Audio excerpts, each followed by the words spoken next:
Bismillahirrahmanirrahim. Assalamualaikum warahmatullahi wabarakatuh.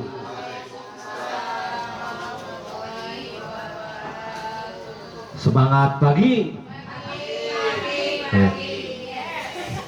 Baik, terima kasih Bapak dan Ibu Guru Dewan SDN 12 Cibadak yang saya hormati.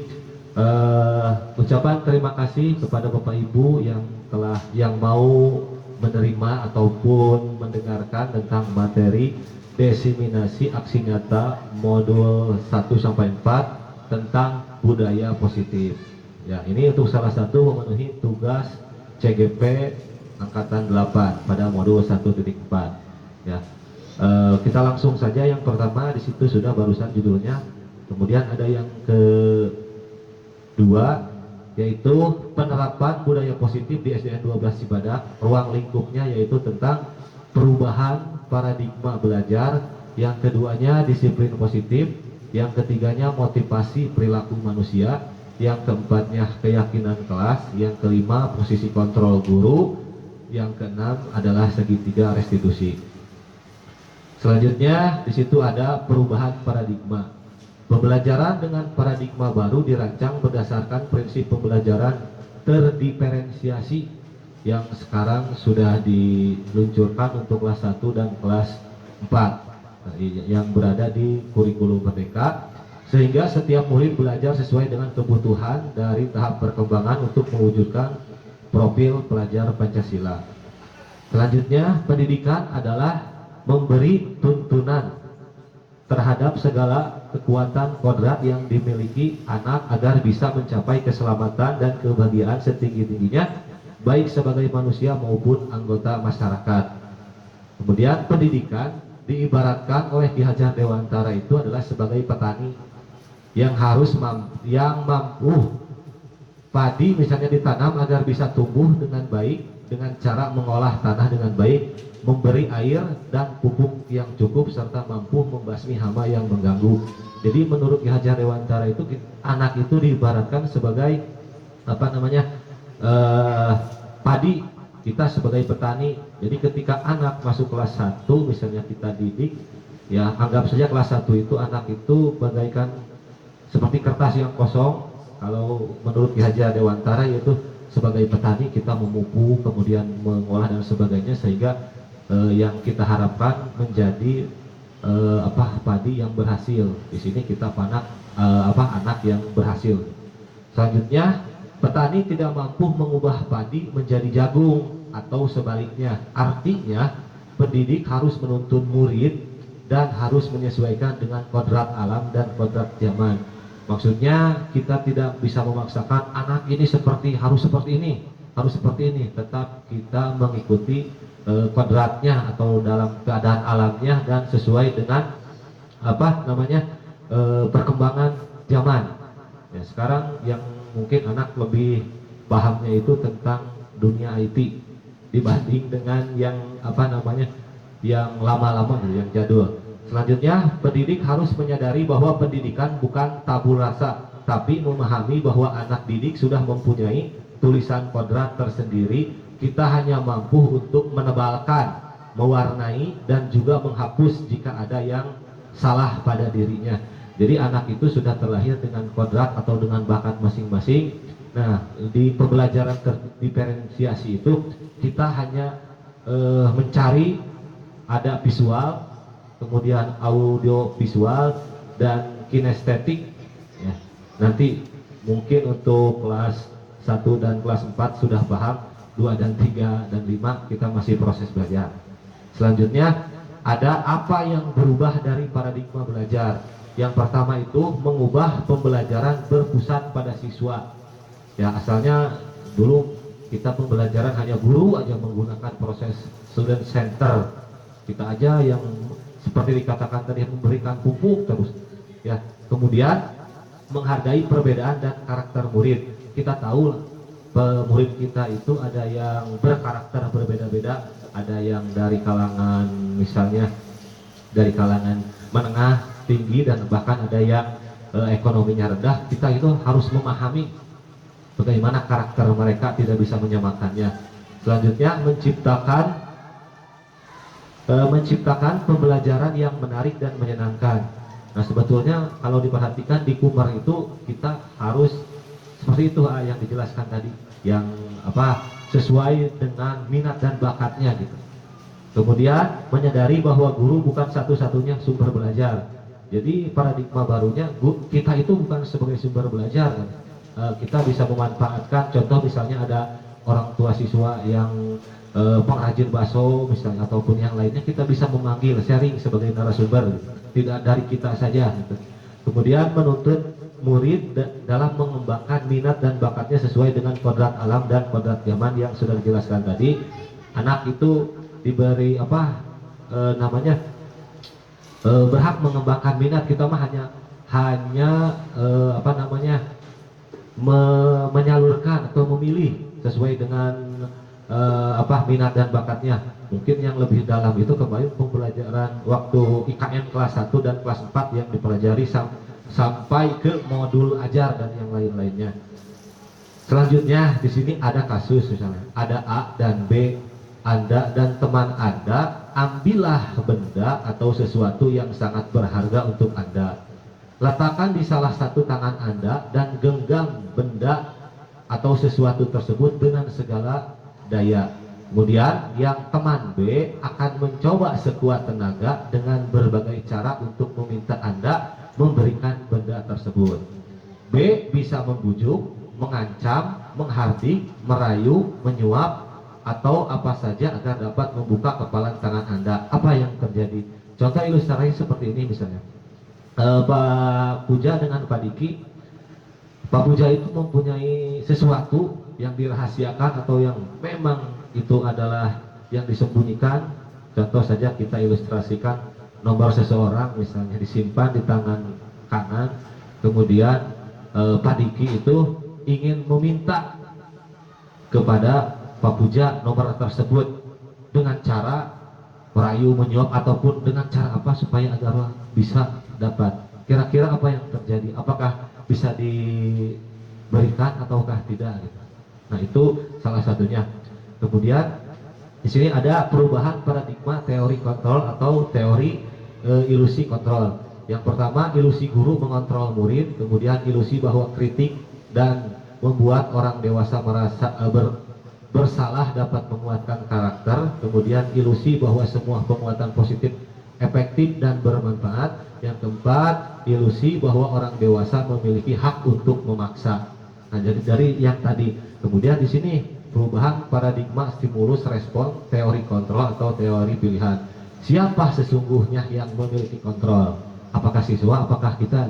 Apakah yang orang dewasa? Apakah tadi ketika diilustrasikan Pak Puja dengan Pak Diki, siapakah itu yang memilikinya? Di sini ada keterangan stimulus responnya. Kita mencoba mengubah orang agar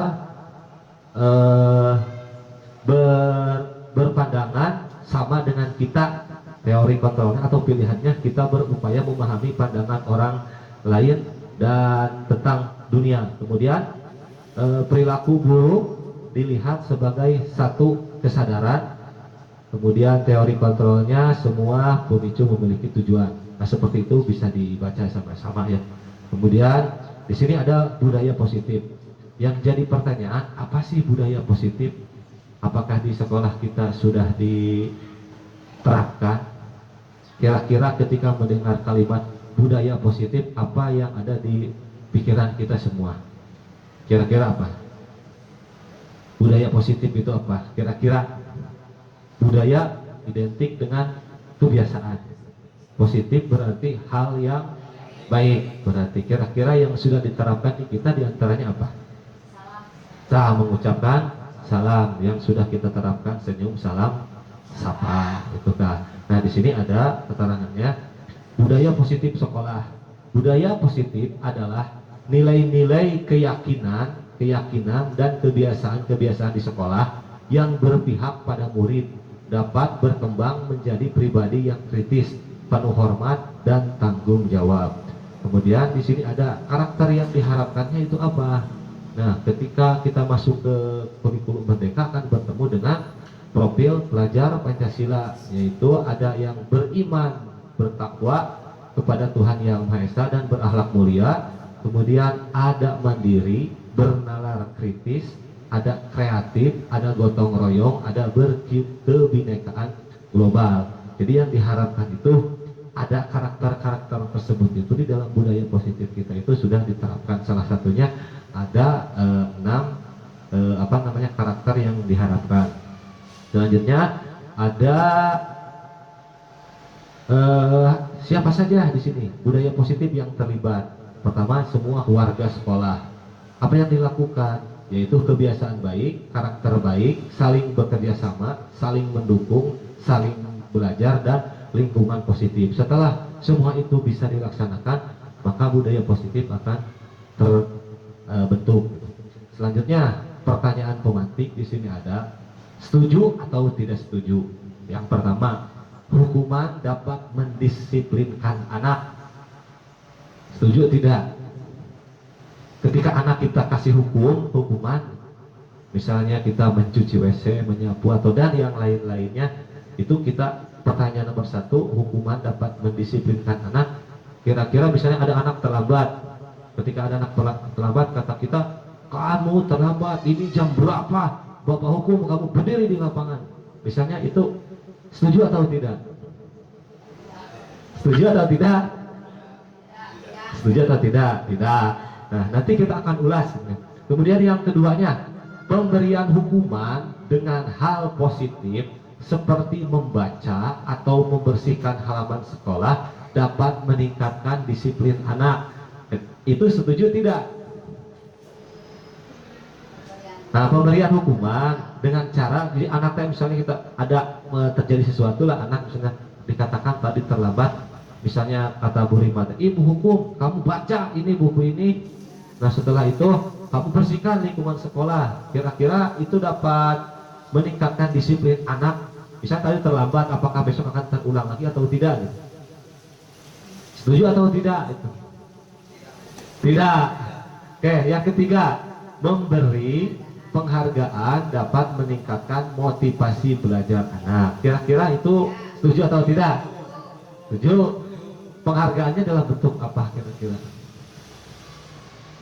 Ya, kalau pujian bisa. Terus apa lagi? Kan biasanya kalau kelas 1, 2, 3 banyak bintang, beri bintang dan yang lain misalnya. Reward, nah itu reward lah. Kira-kira setuju? Setuju. Mari kita lihat di sini. Di sini ada disiplin positif. Nah, yang barusan dijelaskan, apa itu disiplin? Kebanyakan orang mengaitkan disiplin dengan tata tertib, teratur, dan kepatuhan terhadap peraturan. Dalam budaya kita, makna kata disiplin dimaknai menjadi sesuatu yang dilakukan seseorang untuk mendapatkan keputusan. Kita cenderung di situ adalah dengan tertutup dengan ketidaknyamanan itu. Kemudian di sini ada yang namanya disiplin positif. Disiplin positif merupakan salah satu cara penerapan disiplin yang bertujuan untuk menumbuhkan kesadaran serta membudayakan anak untuk melakukan sesuatu tanpa sogokan, ancaman maupun hukuman. Disiplin sebagai bentuk kontrol diri, yaitu belajar untuk mengontrol diri agar dapat mencapai tujuan mulia. Tujuan mulia di sini mengacu pada nilai-nilai atau prinsip-prinsip mulia yang dianut seseorang. Kita namakan sebagai nilai-nilai kebajikan. Contoh, memakai helm atau membuang sampah. Selanjutnya, nilai-nilai kebajikan.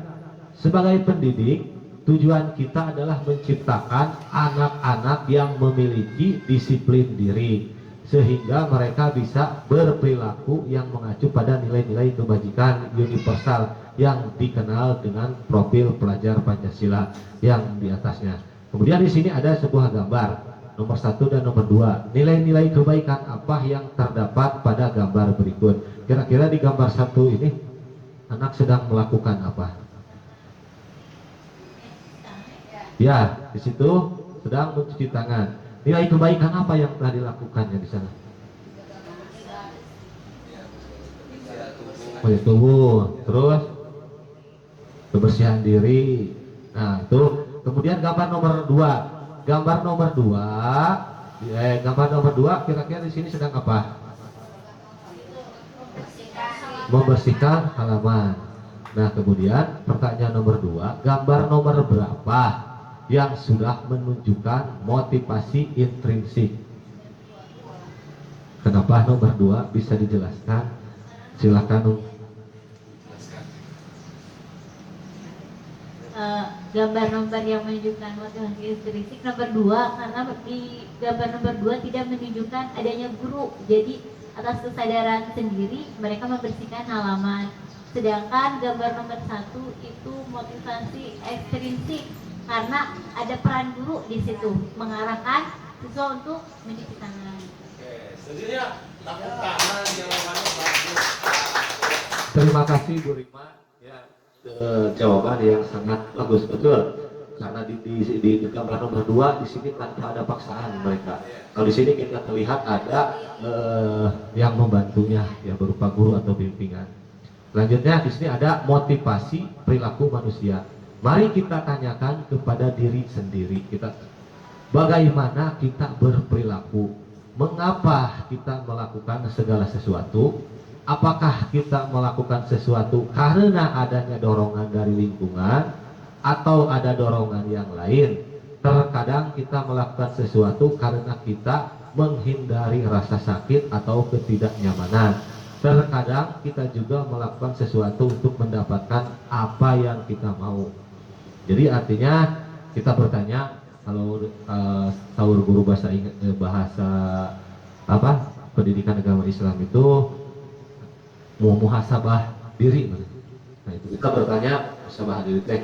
Bertanya, kita teh contoh, karena aturan kemarin kita harus berangkat ke sekolah masuk jam 7.15, berarti kita harus bukan memaksakan, karena kewajiban kita, berarti kita datang lebih awal, ya, meskipun memang berat, tapi lambat laun kita usahakan, mudah-mudahan bisa gitu. Dan karena nilai-nilai tadi mungkin kita bisa melaksanakan, ya, itulah dengan berbagai kesibukan, apalagi ibu guru mungkin dengan kesibukan ibu rumah tangga dan yang lainnya, tapi alhamdulillah kita bisa melaksanakannya. Selanjutnya ada di sini konsep disiplin. Disiplin dengan identitas gagal. Jadi di sini tuh ada identitas, ada disiplin yang gagal, ada disiplin yang sukses. Yang gagal itu yang bagaimana, hukuman yang seperti apa? Artinya hukuman itu adalah bersifat satu arah. Guru yang memberikan murid hanya menerima suatu hukuman tanpa melalui suatu kesepakatan.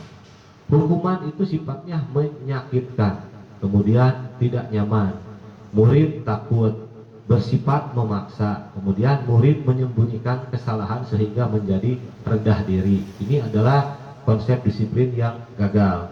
Selanjutnya ada lagi konsep disiplin dengan gagal, yaitu tentang pemberian penghargaan yang tadi. Kenapa dikatakan yang pertama itu penghargaan itu tidak efektif, kemudian merusak hubungan atau membuat iri ketika di kelas, misalnya ada yang menonjol, misalnya si A, si B, si C, setiap itu kita kasih penghargaan berupa bentuk apapun, tapi yang lain hanya diam gitu. Mungkin ada perasaan iri, apalagi kita ketika mengajar, misalnya kita hanya yang satu A, misalnya yang satu orang, dan yang lainnya hanya kita berfokus ke satu, yang satu misalnya kita tidak. Nah, itu akan membuat iri. Kemudian mengurangi ketepatan, kemudian menurunkan kualitas, selanjutnya mematikan kreativitas, kemudian menghukum bagi yang tidak mendapatkan. Jadi yang tidak mendapatkan suka ada berpikir, ada orang mah bodoh ini baru kadang seperti itu. Itu pintar kaharep mah, jadi membuat menurunkan kualitas. Selanjutnya di sini ada disiplin dengan identitas yang sukses, yaitu tentang konsekuensi. Ada hukuman, ada konsekuensi. Konsekuensi itu sudah terencana atau sudah disepakati. Kemudian yang kedua, sudah dibahas dan disetujui oleh murid dan guru. Kemudian penguatan bertahan dalam jangka pendek, kemudian perlu monitoring berkelanjutan. stimulus respon, murid mematuhi peraturan dan murid kehilangan waktu merenungi kesalahan. Jadi misalnya di sini ada kata sudah terencana atau disepakati dengan pertama itu kita masuk ke dalam kelas gitu. Kalau dulu kita hanya bertanya kepada guru yang di bawahnya misalnya saya guru kelas 6, Pak Bu itu Bu Sipa misalnya guru kelas 5, cukup bilang gini, Bu Sipa siapa yang tidak bisa baca kelas 5 waktu kelas 5 sini. Nah tetapi ketika masuk ke CGP kita itu merasa tahu gitu ada hal yang perlu dilakukan ya, yaitu tentang tes diagnostik awal dan yang lain saya di sana dipelajari gitu, manfaatnya di CGP itu banyak. Kemudian saya baru tahu cara membuat keyakinan kelas. Jadi pertama kita masuk itu kita menyiapkan kertas karton, kemudian lagi ada stick note ya yang warna-warni, kemudian kita kasihkan kepada anak ingin seperti apa atau kesepakatan apa di kelas itu, contohnya belajar tenang, kemudian lagi apa gitu. Itu nilai kesepakatannya, kemudian nanti ada akhirnya apa gitu, nilai keyakinannya menurut dia di akhirnya. Kemudian ada di sini disiplin dengan identitas sukses lagi, yaitu ada restitusi. Nah artinya restitusi itu murid bertanggung jawab untuk perilakunya. Kemudian fokus pada pemecahan masalah jangka panjang, murid menghormati dirinya dan orang lain, teori kontrol, dirinya memegang kontrol, kemudian murid bersemangat untuk memperbaiki kesalahan. Nah, di sini ada yang namanya keyakinan kelas yang barusan dijelaskan. Apa itu keyakinan kelas? Ada sebuah pertanyaan, mengapa tidak peraturan saja? Mengapa harus keyakinan kelas? Mengapa kita harus menggunakan helm saat berkendara sepeda motor? Nah, kemudian untuk mendukung motivasi intrinsik kembali ke nilai-nilai atau keyakinan kelas lebih menggerakkan seseorang dibandingkan dengan serangkaian peraturan-peraturan. Di sini ada keyakinan kelas. Keyakinan kelas adalah nilai-nilai kebajikan atau prinsip universal yang dapat disepakati bersama. Menurut Gassen 1998, suatu keyakinan akan lebih memotivasi seorang diri dalam intrinsik. Seseorang akan lebih bersemangat untuk menjalankan keyakinan dari sekedar mengikuti serangkaian peraturan. Di sini ada keyakinan kelas atau kesepakatan. Kelas tidak hanya peraturan, di dalam kelas yang harus ditaati murid, yaitu pelanggannya. Dalam membuat kesepakatan kelas dibutuhkan keterlibatan antara guru, murid untuk saling menyepakati bagaimana kondisi kelas yang diinginkan. Jadi kita itu bertanya ingin seperti apa gitu ke anak. Nah, setelah disepakati kita tempelkan di dinding. Nah, kemudian pembentukan keyakinan kelas. Keyakinan kelas lebih bersifat abstrak daripada peraturan. Keyakinan kelas berupa pernyataan universal yang dibuat dalam bentuk positif. Keyakinan tidak terlalu banyak sehingga mudah diingat dan dipahami. Semua warga kelas sebaiknya ikut berkontribusi membuat keyakinan kelas lewat curah pendapat, kemudian meninjau kembali keyakinan dari waktu ke waktu. Di sini ada contoh yang sudah dibuat kemarin, yaitu membuat keyakinan kelas atau kesepakatan kelas yang sudah dicoba di kelas 6. Memang 1 hari 2 hari terjalani karena situasi dan kondisi siswanya terlalu banyak. Nah, sebetulnya membuat keyakinan kelas kalau siswanya ideal di angka 28 itu mungkin bisa diterapkan ya. Kemudian di sini contoh cara membuat keyakinan kelas. Nah, ini asalnya tidak ada. Kita bertanya kepada anak, apa yang akan keyakinan kelas yang akan dilaksanakan apa? Yang pertama itu dilarang mengganggu orang lain. Nah, di situ keyakinannya itu saling menghargai. Ya, yang kedua, selalu kembalikan buku pada tempatnya. Berarti itu perilaku yang diharapkan, apa nilai kebajikannya? Tanggung jawab. Sekarang hadir tepat waktu 15 menit sebelum pembelajaran. Nilai yang diharapkan apa? Disiplin apa? Disiplin waktu. Kemudian ada berdoa sebelum dan sesudah pelajaran, itu komitmen ya atau kebiasaan. Kemudian tidak berbohong dan menyontek, itu nilai apa? Nilai kejujuran. Kemudian tidak membuang sampah sembarangan, yaitu nilai peduli terhadap lingkungan. Di sini ada kebutuhan dasar manusia. Nah, di sini ada kebutuhan dasar manusia itu dibagi menjadi 5. Yang pertama itu bertahan hidup. Di antaranya ada makan, minum, sandang, pangan, papan, kesehatan, keamanan, dan keselamatan. Kemudian kasih sayang dan rasa diterima, disayang dan dihargai di dalam kelompok. Kemudian yang ketiga kesenangan, menciptakan pembelajaran yang menyenangkan. Selanjutnya ada penguasaan, menjadi pemimpin atau menjadi yang terbaik. Yang kelima adalah kebebasan, kemandirian dalam hal mencoba hal-hal yang baru. Di sini ada sebuah ilustrasi. Semua orang akan berusaha memenuhi kebutuhannya dengan berbagai cara. Jika ada dari 5 kebutuhan tidak terpenuhi, maka akan melakukan berbagai cara untuk memenuhinya. Jika tidak bisa memenuhinya dengan hal positif, maka akan melakukan pelanggaran atau hal-hal yang tidak sesuai dengan nilai-nilai kebajikan. Jadi ketika nilai yang 5 kebutuhan ini tidak terpenuhi, berarti dianggap kita belum gagal gitu ya. Nah, di sini ada bagaimana cara kita memperbaiki itu. Yang pertama, mengidentifikasi kebutuhan yang mendorong perilaku anak. Selanjutnya, mencari solusi yang tepat. Nah, di sini ada kasus identifikasi kebutuhan siswa. Di sini ada seorang kasus. Kita kaitkan ke dalam 5 kebutuhan tadi anak. Yang pertama, Ibu Dani sedang menjelaskan pelajaran bahasa Inggris. Namun beliau memperhatikan seorang siswa bernama Fajar malah tidur-tiduran. Fajar coba jawab nomor 3, maju ke depan dan kerjakan di papan tulis. Fajar pun tampak malas-malasan maju ke depan. Dan sesampai di depan papan tulis pun Fajar hanya diam terpaku. Ayo Fajar, makanya jangan tidur-tiduran. Lain kali perhatikan. Sudah sana, duduk kembali. Fajar pun kembali duduk di bangkunya. Hal seperti ini sudah seringkali terjadi pada Fajar. Seperti tidak memperhatikan, acuh tak acuh, dan nilainya pun tidak terlalu baik untuk pelajaran bahasa Inggris. Yang jadi pertanyaan dari kasus ini, kira-kira Fajar itu tadi membutuhkan atau kebutuhannya dari segi yang mana? Apakah dari kebutuhan dari kelima kebutuhan dari sini, kira-kira si Fajar itu memerlukan kebutuhan yang mana ketika dia belajar di kelas? Kebutuhan dasar manusia mana yang dibutuhkan oleh Fajar gitu? Kira-kira yang mana? Coba dibaca ulang kembali. Kira-kira kebutuhan yang mana yang dibutuhkan? Ya, perhatian. Terlihat dari kata dari mana perhatian? Perhatian dari mana berarti? Dari orang tuanya.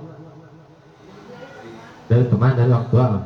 Ini kan kasusnya si Fajar tuh ketika pembelajaran bahasa Inggris malah tiduran. Kemudian dipanggil ke depan, dia tidak bisa menjawab. Nilai bahasa Inggrisnya juga kecil gitu. Jadi ketika disangkutkan dengan kebutuhan dasar manusia dari sini, kira-kira gitu, menurut Bapak dan Ibu, Fajar itu memerlukan kebutuhan yang mana? Apakah kebutuhan bertahan hidup, atau kasih sayang dan rasa diterima, kesenangan, ataupun penguasaan, menjadi pemimpin atau menjadi yang terbaik, atau kebebasan? Kira-kira yang mana kebutuhannya? Yang mana kira-kira? Kira-kira yang mana? Ibu Nopi. Dari mana? Coba dari mana? Coba. Bisa dikasih sayang ya Pak, kelihatan dari cara dia di kelas tidak ada semangat untuk mengerjakan sesuatu. Jadi kelihatan dari situ kalau dia memang kasih sayangnya tidak terpenuhi. Ya bisa dari lingkungan, iya. Ya, apalagi hanya kasih sayang saja. Kebebasan. Kebebasan kira-kira masuk tidak?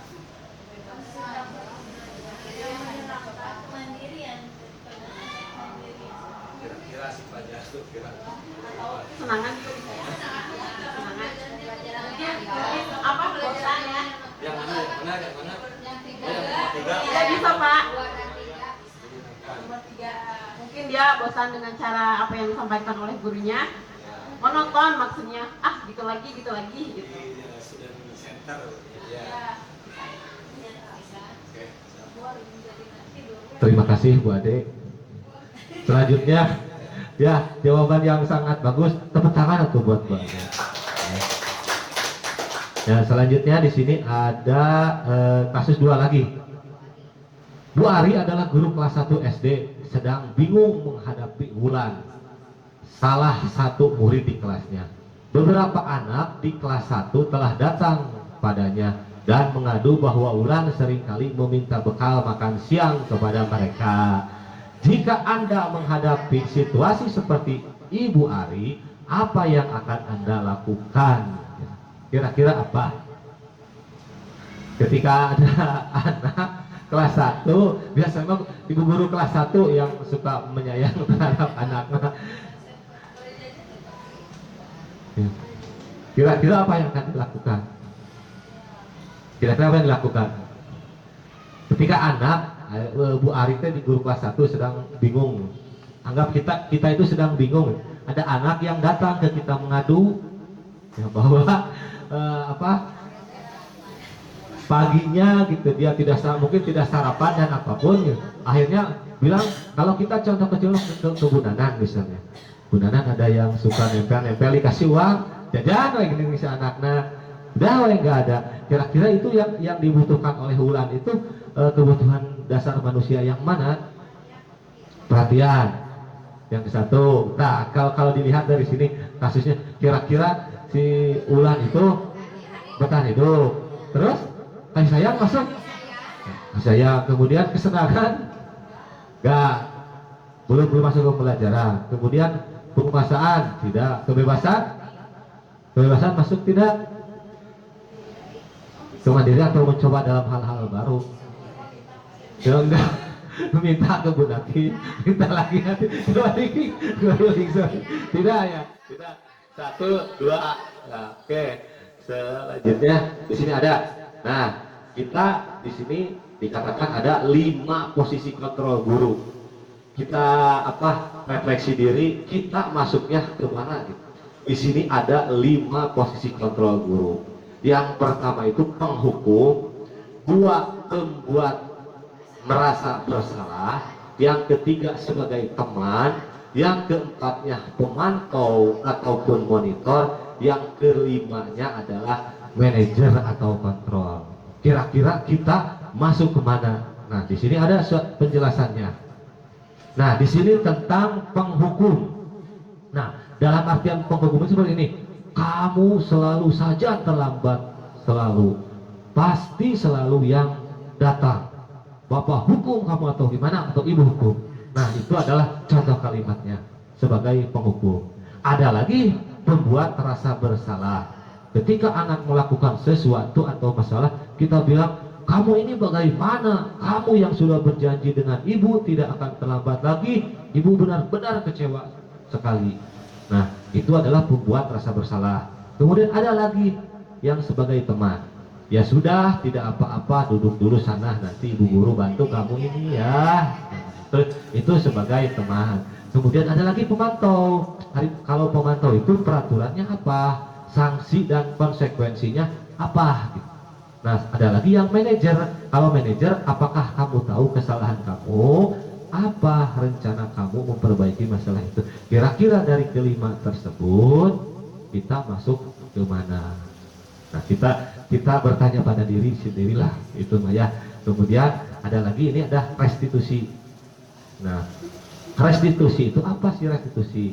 Ya, pengertian restitusi itu adalah proses menciptakan kondisi bagi murid untuk kembali pada kelompok mereka dengan karakter yang lebih kuat.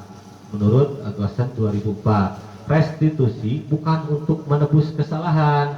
Restitusi adalah sebuah tawaran, bukan paksaan. Lebih fokus pada solusi dan pengembalian murid yang bersalah pada kelompoknya. Di sini ada, nah, yang namanya dengan segitiga restitusi. Nah, di sini tahapan restitusi memudahkan guru dalam menerapkan disiplin positif dalam mengasati kasus siswa. Jadi di dalam segitiga restitusi itu ada yang pertama itu menstabilkan identitas. Yang keduanya adalah tentang validitas tindakan salah, kemudian menanyakan keyakinan. Jadi ketika anak bersalah, misalnya contoh anak bersalah itu kita ajak duduk di depan ngobrol seperti biasa. Kita bertanya misalnya, kamu tahu kenapa bapak atau ibu panggil ke sini? Cek anaknya teh nggak tahu misalnya. Nah itu termasuk menstabilkan identitas. Kemudian ketika masuk ke tindakan, kita menanyakan, tadi bapak dapat laporan ketika pembelajaran agama, misal kamu tidur, betul apa tidak? Nah di sana adalah validitas, mencari kebenaran. Nanti setelah dia ya misalnya saya tidur, kita tanya kenapa kamu tidur, dia capek ataupun bagaimana yang lainnya, dia menjelaskan, dengarkan dulu. Nah kita kembalikan, menurut kamu perbuatan itu baik atau tidak. Nah, jadi anak suruh berpikir itu baik atau tidak kan. Kalau tidak Pak, nah apa yang harus kamu lakukan? Jangan kita ngasih saran, tapi anak sedang berpikir apa yang harus kamu lakukan agar tidak terjadi lagi. Nah itu masuknya ke dalam kualitas tindakan. Kemudian menanyakan keyakinan kelas seperti ini.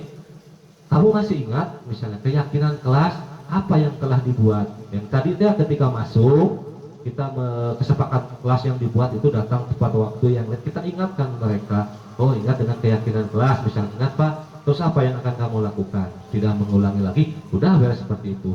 Tidak ada seperti memaksa atau apapun. Selanjutnya di sini ada, nah pengertiannya tentang menstabilkan identitas. Misalnya, baiklah, Bapak di sini bukan untuk mencari siapa yang salah. Bapak di sini untuk mencari penyelesaian sama-sama, berpikir sama-sama tentang apa yang bisa kita lakukan untuk memperbaiki situasi ini. Jadi pengertian menstabilkan identitas itu seperti itu, tidak menjas anak itu kamu tahu dan bahasa yang lainnya kita gunakan.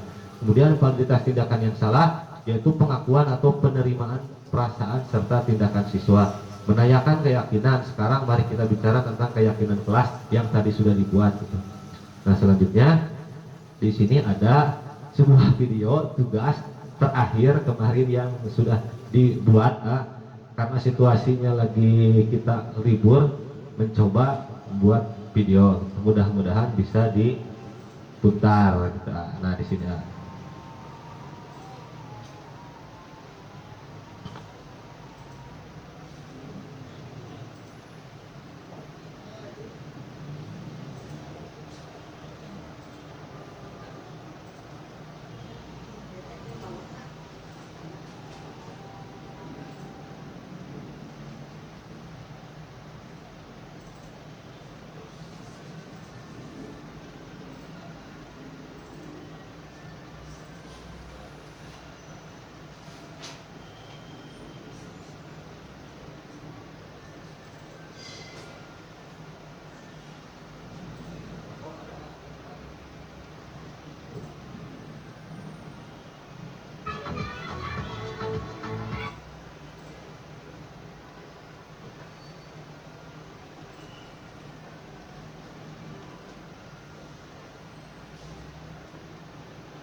Praktek yang sudah dilakukan.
Teman-teman, bahwa Ikhwan dan Ajil itu berantem, betul tidak? Betul. Betul. Kenapa bisa berantem seperti itu? Karena bolanya direbut sama Ajil. Bola siapa yang merebut sama Ajil? Oh, betul, Ajil merebut bola Iwan. Kenapa bisa merebut bola Iwan? Karena Iwan pelit dia mau minjemin bola. Oh, kalau betul Iwan pelit, kenapa itu bisa nggak mau minjemkan? Karena bolanya takut rusak. Bolanya takut rusak. Oke, nah Bapak ingin bertanya kepada kalian, ketika kalian seperti ini berantem, itu perbuatan baik apa salah? Salah. Salah itu. Nah, coba bagaimana kalau memang menurut kalian salah dengan teman, seharusnya bagaimana? Harus minta maaf. Oke. Kalian masih ingat sesaat waktu kita pertama kan masuk sekolah, masuk kelas, kita membuat keyakinan kelas, kita itu dengan teman harus apa? Harus berbuat baik. Nah, karena tadi berantem salah, nah apa yang harus kalian lakukan? Minta maaf. Minta maaf. Siapa dulu ayo yang mau minta maaf? Mau Ajil dulu apa mau Iwan dulu? Hah? Iwan dulu apa Ajil dulu? Silakan. So, siapa? Nah, siapa yang mau minta maafnya? Oh, Iwan. Ya. Nah, dengan sesama teman seperti ini, kita tidak boleh berantem, kita saling menyayangi. Oke, kalian siap? Dengan sekarang dengan teman yang lain juga jangan sampai terjadi lagi. Siap? Itu dilaksanakan? Siap. Kira-kira mau dilaksanakan kapan itu? Ayo, berantem lagi tidak? Tidak kan? Oke, yakin? Oke, kalau begitu tos dulu sama Bapak. Tos, oke. Nah, sekarang karena udah bermaaf-maafan, karena kalian lagi pelajaran olahraga, silakan kembali lagi ke lapangan, boleh berolahraga lagi. Ya, baik-baik, silakan.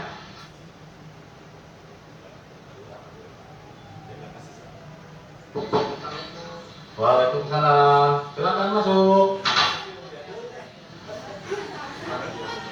Oh, silakan masuk. Sama Farhan ya?